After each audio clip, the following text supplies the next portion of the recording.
j'ai mis des taches de vert blanc. Donc dans le fuchsia, ça faisait un peu Anderlecht.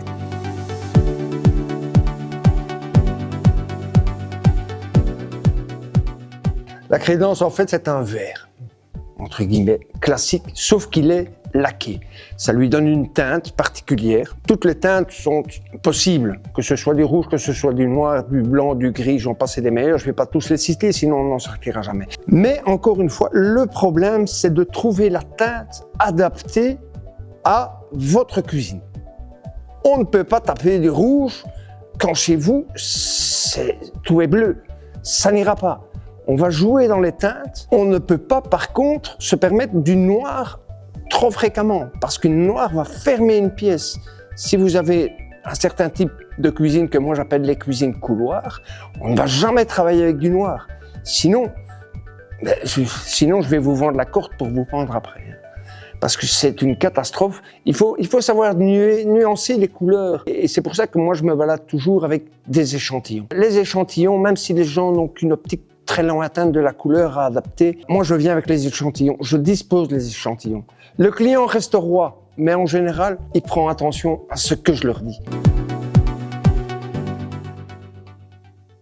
J'ai refusé une fois de faire une crédence chez une dame, je m'en souviendrai toute ma vie, parce qu'elle voulait du fuchsia partout. Je lui ai dit, madame, ça, je ne ferai pas, parce que ce n'était pas adapté avec son ensemble. Ça aurait pu aller très bien avec les meubles, mais le fuchsia est une couleur agressive.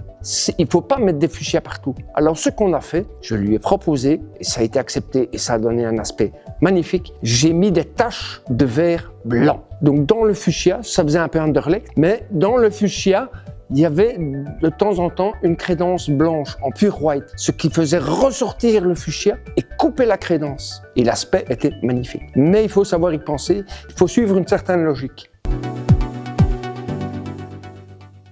Vous savez toujours me joindre au 0473 61 44 81. Vous savez aussi nous joindre par mail en tapant info@alvitre.be, donc A2L vitre avec S.be, où mon épouse répondra à votre question si je ne suis pas là, ou si elle ne sait pas y répondre, quand je rentre après mon travail, je reprends contact avec vous directement pour voir un petit peu qu'est-ce qui se passe et si je peux vous conseiller d'une manière ou d'une autre.